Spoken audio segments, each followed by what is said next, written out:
Hello friends, আজকে রথযাত্রা 2024-এর রথযাত্রার দিন আজকে আমাদের পড়েছিল বাচ্চাদের পড়া। আর রোববারের পড়ায় বিকেলবেলায় আমরা সব মায়েরা একসাথে গিয়ে কিন্তু বসি। তো আজকেও আমরা সেরকম সবাই মিলে গেছি প্রত্যেক দিনের মতোই। কিন্তু ওখানে যারা থাকে তারা বলল যে এই যে রথটা দেখছো, এই রথটা কিন্তু ওখানে মানে বিকেলবেলা বেরোবে বলে, তাই জন্য সবাই আমাদেরকে সঙ্গে করে নিয়ে গেল। আর আমি তো জানোই যেখানে যাব ভিডিও তো করবই, ভীষণ ভালো লাগে ভিডিও করতে। আর এই রথযাত্রায় এত লোক দেখে না সত্যি খুব ভালো লাগলো। আর প্রসেশনটা এত সুন্দর করে সাজানো ছিল প্রথম থেকে লাস্ট পর্যন্ত, যতটা পেরেছি তোমাদের সাথে শেয়ার করার চেষ্টা করেছি। তো আজকে সবাইকে আমি জানাই শুভ রথযাত্রা। আর এই রথযাত্রায় তোমরা প্রত্যেকে কেমন করে কাটালে অবশ্যই কিন্তু শেয়ার করো, কমেন্টসের মাধ্যমে জানিও।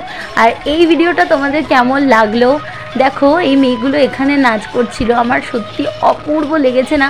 ওরা প্রত্যেকে দেখতে খুব সুন্দর, এত সুন্দর দেখতে, আর কি দারুণভাবে নাচ করছিল। আমি না ভিডিও করে আর পারলামই না, সত্যিই মানে আমার ভীষণ সাজগুলো ওদের পছন্দ হয়েছে, কত সুন্দর করে ওরা নাচ করছিল। তারপরে আবার এখানে বিভিন্ন রকমের ওই যেগুলো সেজে সেজে থাকে মডেলগুলো, সেইগুলো বাঘ ভাল্লুক সামনে সেজেছিল, সামনেও আবার গেছিলাম, ওখানেও আবার এরকম আবার ময়ূরের পাখা দিয়ে ওরা তো মানে এত সুন্দর, কি কিউট লাগছিল না, মানে বলে বোঝাতে পারবো না। অসম্ভব সুন্দর একটা প্রসেশন দেখলাম।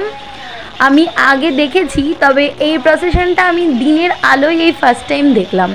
আর সেই জন্যই এতটা মনে হয় তোমাদের সাথে শেয়ার করতে ইচ্ছে করলো, আর ভালোও লাগবে তোমাদের দেখলে। এত কালারফুল একটা জিনিস, খুবই সুন্দর।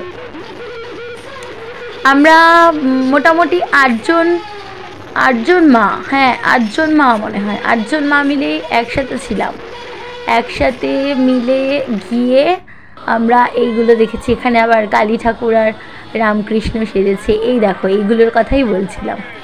সত্যি ওরা কত সুন্দর না, একটু মানে নিজেদের রোজগারের জন্য এরকম সেজে, সত্যি কষ্ট তো হয়ই, দেখতে ভালো লাগছে, সবাই আনন্দ উপভোগ করছে। আমিও একটু ভিডিও করলাম তোমাদের সবার সাথে শেয়ার করার জন্য। আর এখানে আবার আরেকটা দল নাচ করছিল, সত্যি সবার না পোশাকগুলো আমার ভীষণ ভালো লেগেছে। আমি বারবারই এক কথা বলছি, আমার দেখার পরের থেকেই না আমার মনটা এত ভরে গেল আনন্দে, মানে কি বলবো। সত্যি এই জিনিসগুলো না আগে আমরা খুব দেখতাম, কিন্তু এখন অতটা দেখতে পাই না। আর এটা ছিল একদম সবার ফার্স্টে, একদমই মানে প্রথমে ছিল, এটাকে প্রথমে রেখেছে, তারপরে সব এক এক করে বেরিয়ে আসছে। আমি অনেকটাই কভার করার চেষ্টা করেছি তোমাদের সবার সাথে শেয়ার করার জন্য।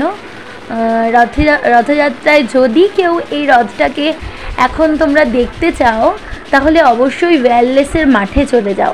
ওয়্যারলেসের মাঠে কিন্তু এই রথটা রাখা রয়েছে, সবাই দেখতে পারবে। আর এই মানে রথযাত্রার জন্য ওরা একটা ছোট্ট করে মানে একটু মেলার মতো বসেছে, টুকটাক জিনিস, এই জিলিপি, তারপর নিমকি মাখা, পাপড়ি চাট, বিভিন্ন রকম জিনিস, টুকটাক কানের, এই পুচকিগুলোকে দেখে খুব ভালো লাগছিলো। আজকে পুরো মেলা ভর্তি, এই দেখো এখানে ছোট মানে কানের রয়েছে। পুরো মেলাটাতে আজকে ছোট ছোট বাচ্চা ভর্তি ছিল, বাবা মায়ের সাথে গেছে, কি ভালো লাগছে ছোট ছোট বাচ্চাগুলোকে দেখে। এইবার বেরিয়েছে আমাদের বাচ্চাগুলো পড়ে, তারপরে ওদেরকে ভাবলাম যে আজকে সর্বাণী বলছিল যে আজকে ওদেরকে একটু আইসক্রিম খাওয়াবে বলে, তাই জন্য ওদেরকে নিয়ে আমরা আইসক্রিমের দোকানের ওখানে গেছি, গিয়ে সর্বাণী ওদেরকে সবাইকে আইসক্রিম খাইয়েছে। আর তারপরে তার পাশে আবার একটা ছোট্ট তোমার এক্সিবিশন মেলা মতো হচ্ছিল, ওই মেলাটায় বললাম যে তাহলে বাচ্চাদের নিয়ে একটু মানে ঢুকলাম ভেতরে। জুয়েলারিগুলো কি ভাল লাগছে দেখো, কিচ্ছু আমরা কেউ কিনিনি, কিন্তু আমরা একটু ঘুরেছি, ঘোরার পরে আমরা কটা ছবি টবি তুললাম। আর যা হয় আজকাল তো শুধু এই ছবি তোলা, ছবি তুলতে যেন কি ভালো লাগে। যারা হয়তো ছবি তোলে না তাদের ভালো লাগে না, কিন্তু আমার ভীষণ ভালো লাগে। আর আমার বন্ধুদেরও খুব ভালো লাগে, আমার সাথে যেই বন্ধুরা থাকে তারা ভীষণ পছন্দ করে। তার জন্যই আমি এতটা মানে কি বলবো, ওরা আমাকে এতটা এনকারেজ করে বলে সেই জন্য আমি করতে আরও খুব মানে আনন্দ সহকারে করতে পারি। আমার এই বন্ধুগুলো সত্যিই খুব ভালো, আর ওরা আমাকে সত্যিই সব সময় বলে যে না তুই ভিডিও কর, তুই ছবি তোল। আমার সত্যিই খুব ভালো লাগে। তো আজকে আমি তোমাদের সাথে এই রথযাত্রার পুরো ভিডিওটা সবার সাথে শেয়ার করলাম। সবাই দেখো, অবশ্যই কিন্তু লাইক কমেন্টসের মাধ্যমে আমাকে জানিও। আর আমার একটা ইউটিউব চ্যানেল আছে, পারলে সবাই কিন্তু অবশ্যই একটু সাবস্ক্রাইব করে দিও। বন্ধুরা সবাই তোমরা পাশে থেকো, আর অবশ্যই আমার চ্যানেলটা সাবস্ক্রাইব করো, আর সকলে কিন্তু পারলে একটু শেয়ার করে দিও। তো আজকের এই ভিডিওটা এখানেই শেষ করছি। সবাইকে শুভরাত্রি, টাটা, সবাই ভালো থেকো।